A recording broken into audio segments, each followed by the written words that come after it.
Halo Sobat Rebahan, selamat datang di channel hiburan kaum rebahan.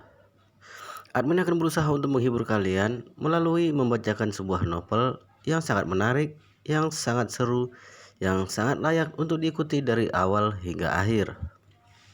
Tapi pastikan teman-teman sudah subscribe channel ini dan aktifkan lonceng notifikasinya untuk mendapatkan notifikasi jika admin upload video terbaru.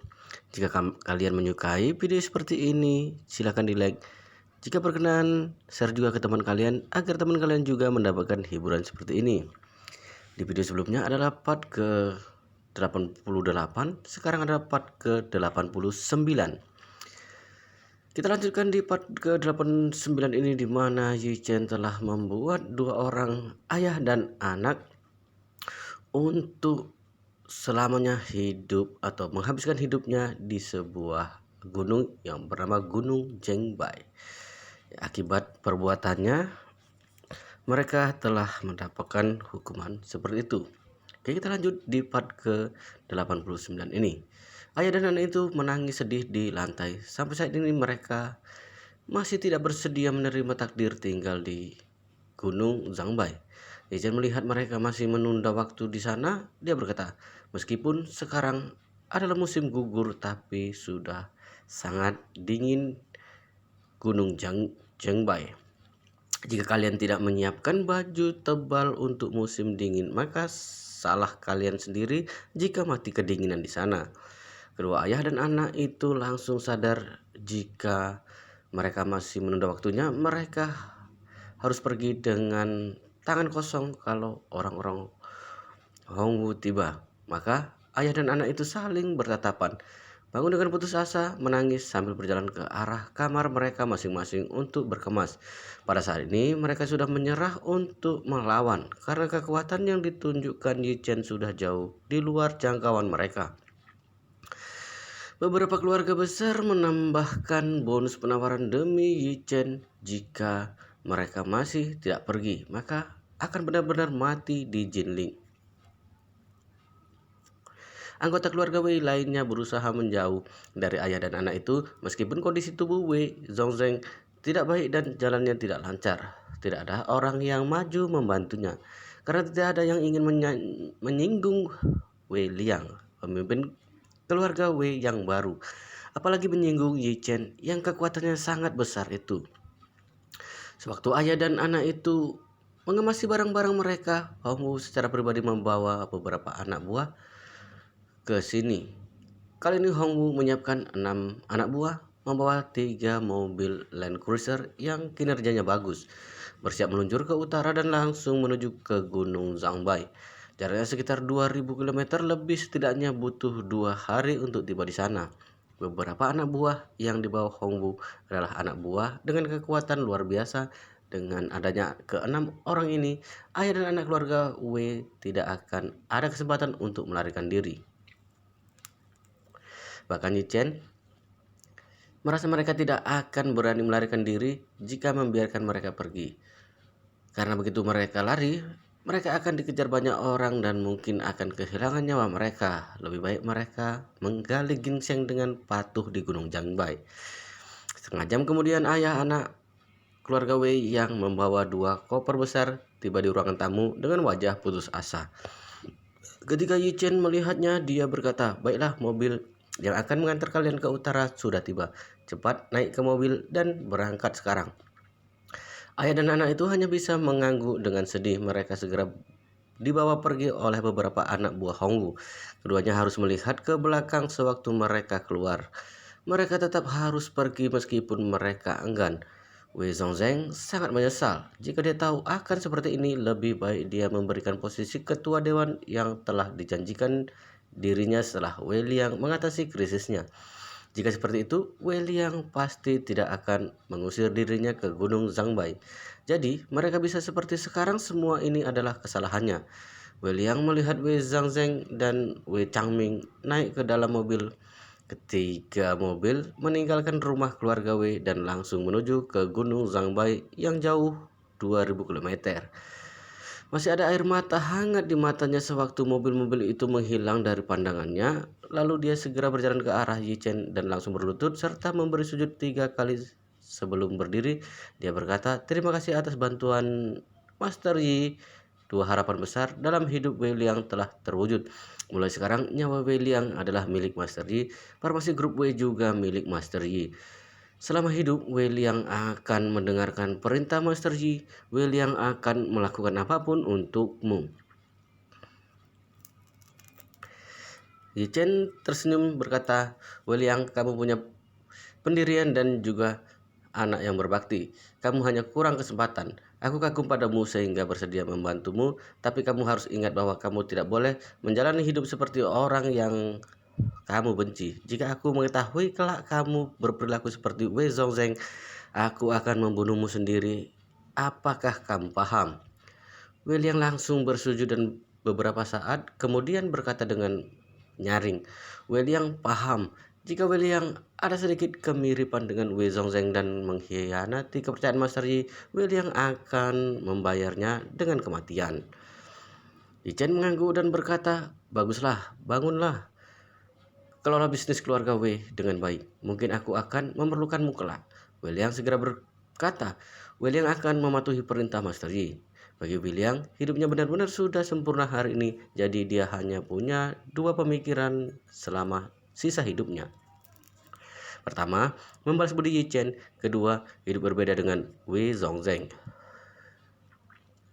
Yi Chen menepuk pundak Wei Liang dan berkata, "Lakukan pekerjaan dengan baik sehingga ibumu yang ada di surga bisa bangga padamu." Wei Liang mengangguk keras, air matanya terus mengalir. Pada saat ini Yi Chen berkata kepada Si Tiangqi dan Chen Qianzhou, "Masalahnya sudah selesai, mari kita pulang." Yi Chen yang ada di mata Chen Qianzhou saat ini seolah-olah seperti dewa yang turun dari langit. Dia tidak pernah berpikir jika seorang pria bisa begitu dominan, bahkan begitu dermawan. Keberanian Yi Chen mengirim ayah anak keluarga Wei tadi benar-benar luar biasa. Meskipun Si Tiangqi sudah banyak berpengalaman sepanjang hidupnya, tapi dia semakin kagum kepada Yi Chen saat ini. Dia semakin merasa jika keputusannya untuk tinggal di Jinling adalah keputusan paling tepat selama ini. Chen Xiaojao mengemudikan mobil dalam perjalanan pulang. Yi Chen dan Si Tiangqi duduk di kursi belakang. Si Tiangqi masih merasa kagum. "Master Yi, aku benar-benar kagum dengan cara pandanganmu terhadap keluarga Wei." Yi Chen tersenyum. "Cara terbaik menghukum seseorang adalah memaksa mereka melakukan hal yang paling mereka benci. Gunung Zhengbai adalah gunung yang sangat berharga di Tiongkok. Di dalamnya banyak harta karun, tapi Wei Zhongzheng sangat benci ketika menyebut Gunung Zhangbai. Jika seperti ini, lebih baik membiarkan mereka tinggal seumur hidup di sana." Yi Chen berkata lagi setelah berhenti sejenak, "Jika dia bisa menyadari keindahan Gunung Zhangbai selama hidupnya, maka dia bisa berubah. Tapi jika dia masih tetap tidak sadar juga, maka dia selamanya akan hidup menderita dan akan mati dalam penderitaan." Si Tiangqi menghela nafas. "Master Yi, Anda ingin membuat Wei Zhongzheng bertobat?" Yi Chen tersenyum. "Aku tidak semulia itu. Aku hanya ingin memberikan pelajaran yang cukup selama hidupnya. Tidak ada hubungannya denganku dia bisa bertobat atau tidak. Mungkin saja dia akan bunuh diri setelah tiba di Gunung Zhengbai karena tidak tahan dengan lingkungan di sana. Atau dia bisa sadar dan hidup baik di sana. Tapi semua keputusan tergantung pada dirinya sendiri. Tidak ada hubungannya denganku." Si Tiangqi mengangkat tangannya dan berkata dengan tulus, "Master Yi, Anda adalah orang yang paling bijaksana." Yi Chen melambaikan tangannya. "Aku tidak sanggup menerima kata bijaksana ini. Aku hanya sedikit pintar saja." Setelah itu, Yi Chen seperti teringat sesuatu dan mengeluarkan sebuah kotak kayu dari sakunya serta memberikannya kepada Si Tiangqi. "Tetua Si, ini adalah obat yang aku simpan untukmu. Ambillah." Si Tiangqi segera mengambilnya dan berkata penuh syukur, "Terima kasih, Master Yi." Yi Chen mengambil sebutir pil kehidupan kembali yang baru dia buat. Dia memberikan padanya dan berkata, "Ini adalah obat baru yang aku buat kamu minum sebelum tidur malam. Setidaknya bisa membuatmu lebih muda 10 tahun. Jika tidak ada kesalahan, umurmu juga bisa bertambah 10 tahun." Si Tiangki langsung terlihat kaget. Master Yi, apakah obat ini benar-benar begitu hebat? Pil kehidupan kembali bagi orang biasa benar-benar merupakan obat dewa. Kenapa pil ini benar-benar bisa membuat orang menjadi lebih muda, bahkan bisa memperpanjang umur? Namun, bagi Chen, pil ini bukan sesuatu yang istimewa. Meskipun itu adalah pil kehidupan kembali, itu adalah pil yang tingkatannya relatif rendah yang tercatat dalam kitab 9 misteri.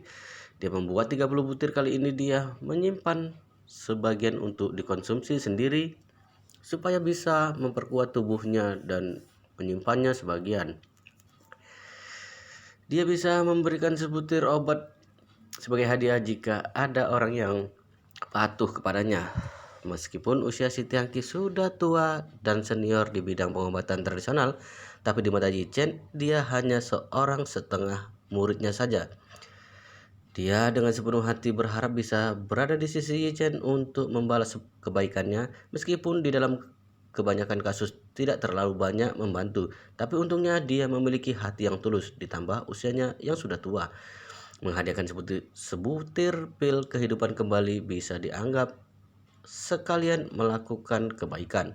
Jadi dia berkata kepada si Tiangki, kamu jangan merasa sayang untuk meminum obat ini dan jangan disimpan.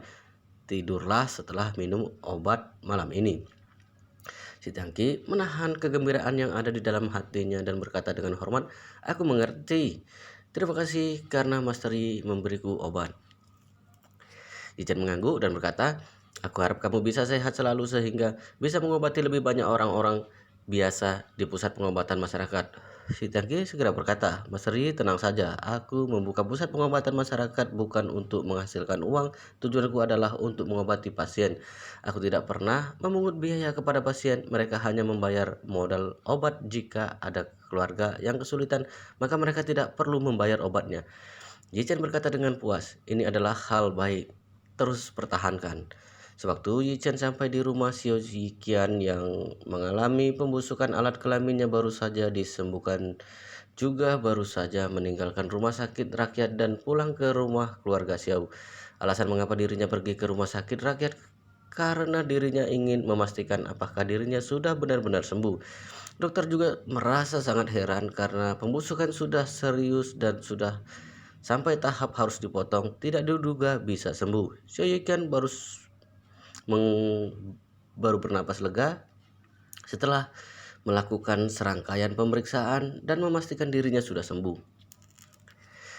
Setelah keluar dari rumah sakit, Xiao Yiqian mengadah untuk melihat langit Jinling sambil menggelengkan kepalanya dengan sedih. Dia merasa Jinling tidak cocok untuk dirinya, jadi dia berencana mengemasi barang-barangnya dan pulang ke Yanjing. Jinling merupakan tempat menyedihkan buat Xiao Yiqian. Jika tidak ada keperluan, dia tidak akan kembali lagi seumur hidup ini. Dirinya adalah orang hebat sebelum datang ke Jinling. Dirinya kehilangan kejantanan setelah datang ke Jinling. Bukan hanya itu saja, dia juga menderita berbagai penghinaan. Dirinya bahkan hampir kehilangan barang paling berharga. Tapi apa yang dia dapatkan? Tidak mendapatkan apa-apa, meskipun mendapatkan si Wewe yang masih muda dan cantik, dia hanya bisa bermain beberapa hari dengannya. Setelah itu kehilangan kemampuannya, dan dia menghabiskan 15 juta untuk melayani hidup bahagia selama beberapa hari itu. Jika dipikirkan sekarang, Xiao Yiqian merasa hatinya sakit sekarang. Si Wewe mana mungkin tahu jika dirinya adalah wanita yang tidak ada harganya di mata Xiao Yiqian. Dia terus menunggu Xiao Yiqian kembali, menunggu keperkasaannya Xiao Yiqian kembali. Setelah Xiao Yiqian kembali ke rumah keluarga Xiao Wei melihat Xiao Yiqian pulang dan segera pergi menyambutnya dengan gembira. Yiqian, akhirnya kamu kembali. Apakah keluarga Wei telah menyembuhkanmu? Xiao Yiqian berkata dengan kesal. Keluarga Wei sama sekali tidak bisa menyembuhkan penyakitku. Pada akhirnya aku mohon Yi Chen menyembuhkanku. Yi Chen? Xiao Wei segera bertanya, apakah dia telah menyembuhkanmu? Xiao Yiqian menghela nafas dan berkata, hanya menyembuhkan pembusukan, tapi masih tetap tidak bisa digunakan. Xiao Wei berkata dengan marah, kalau begitu kamu tidak boleh membiarkan keluarga Wei, terutama Wei Changming itu. Waktu itu dia yang mengelabuimu untuk minum obat jelek keluarga W sehingga membuatmu begitu menderita. Mereka harus menyembuhkanmu. Xiao berkata dengan kesal, hari ini ada Yi Chen sehingga aku tidak memperhitungkan masalah ini dengan mereka. Tunggu setelah aku kembali ke Yanjing, aku akan membuat perhitungan dengan keluarga Wei. Xiao langsung bertanya dengan kaget ketika dia mendengar kata-kata ini. Jika kamu mau kembali ke Yanjing? Xiao melihat Xiao Wei dan berkata datar, tentu aku harus kembali. Apakah aku masih tidak cukup sial di Jinling? Xiao Wei langsung merasa panik ketika mendengar dewa keberuntungannya akan pergi. Dia segera berkata dengan manja, tapi Iken, aku tidak ingin berpisah denganmu. Kamu bawa aku kembali ke Yanjing juga ya. Xiao Wei tahu jika keluarga Xiao sudah tidak memiliki harapan untuk bangkit kembali. Xiao Yikan berjanji untuk investasi sebanyak 80 juta, tapi sekarang hanya investasi sebanyak 10 juta. Uang 10 juta ini bahkan tidak sanggup untuk membayar hutang. Xiao Wei merasa dirinya sudah tidak ada cara lain lagi. Seluruh Jinling tahu tentang dirinya yang menjadi kekasih Xiao Yikan. Sangat sulit untuk menikah dengan orang baik di Jinling kelak. Jadi dia sekarang harus mengandalkan dirinya sepenuhnya kepada Xiao Yiqian. Jika tidak, maka dia tidak akan bisa bangkit kembali seumur hidup ini. Tapi bagaimana mungkin Xiao Yiqian membawanya kembali ke Yanjing? Dia sudah punya keluarga, bukankah istrinya akan membuat keributan besar nanti? Selain itu, tidak ada gunanya juga Xiao Yiqian menginginkan Xiao Weiwei sekarang. Dia hanya bisa melihatnya, tidak bisa memakannya. Apa gunanya? Oleh karena itu, Xiao Yiqian berkata dengan kasar kepada Xiao Wei, kamu tidak bisa ke Yanjing, kamu tinggal di Jinling saja. Xiao Wei merasa panik dan berkata, lalu apa yang harus aku lakukan? Xiao Yiqian berkata dengan dingin, masih bisa melakukan apa lagi? Jodoh kita berdua sudah berakhir. Kita bicara lagi, apakah kita berdua masih berjodoh atau tidak kelak setelah aku kembali ke Yanjing. Xiao Yiqian tiba-tiba ingin meninggalkan Jinling. Seluruh keluarga Xiao tercengang. Nyonya besar Xiao masih berharap Xiao Yiqian bisa memberikan seluruh uang investasi 80 juta yang dia janjikan. Jika Xiao Yiqian pergi saat ini sama artinya menendang keluarga Xiao ke jurang. Saat itu keluarga Xiao tidak ada jalan lain selain bangkrut. Selain itu, karena perusahaan masih memiliki banyak hutang yang masih tidak dilunasi, bahkan pilihan Nyonya besar Xiao ini juga tidak bisa dipertahankan. Jadi, Xiao Yiqian adalah satu-satunya penolong bagi Nyonya besar Xiao. Jika dia pergi, keluarga Xiao akan benar-benar putus asa. Maka Nyonya besar Xiao memohon kepada Xiao Yiqian dengan mata merah. Dewan Xiao, keluarga Xiao, kami akan berakhir jika Anda pergi. Kita adalah keluarga sendiri. Wewe juga telah ikut dengan Anda. Anda tidak boleh pergi dan tidak peduli pada kami. Setelah itu Nyonya besar Xiao segera berkata, Dewan Xiao, bagaimana kalau Anda membawa kami semua kembali ke Yanjing? Kami akan ikut dengan Anda kelak. Kami akan mematuhi perintahmu. Xiao Changgan yang ada di samping juga ikut memohon. Benar, Dewan Xiao. Selama Anda berada di Jinling, keluarga Xiao bersikap sangat hormat kepada Anda. Ayahku juga pernah menolong nyawa ayah Anda. Anggap saja Anda melakukan kebaikan dan bawa kami pergi ke Yanjing. Xiao Yiqian melihat Nyonya besar Xiao dan Xiao Changgan. Ada ekspresi jijik di matanya. Dia berkata dengan dingin, lelucon apa ini? Kita bukan saudara. Buat apa kalian ikut ke Yanjing bersamaku? Setelah mengatakan ini, Xiao Yiqian berkata lagi, selain itu, meskipun ayahmu pernah menyelamatkan ayahku pada waktu itu, tapi aku sudah investasikan uang sebanyak 10 juta di perusahaan kalian. Hutang budinya bisa dianggap telah lunas, jadi kita masing-masing tidak saling hutang kelak. Wow, luar biasa sekali ceritanya, guys. Tapi di part ini cukup sampai di sini dan kita lanjutkan di part berikutnya, di video berikutnya. Jangan lupa subscribe dan aktifkan lonceng notifikasinya agar kalian tidak ketinggalan update dari video-video di channel ini. Jika kalian menyukai cerita seperti ini, jangan lupa like. Jika berkenan, silakan share ke teman-teman kalian biar teman-teman kalian juga mendapatkan informasi hiburan seperti ini. Oke, kita lanjutkan part berikutnya di video berikutnya.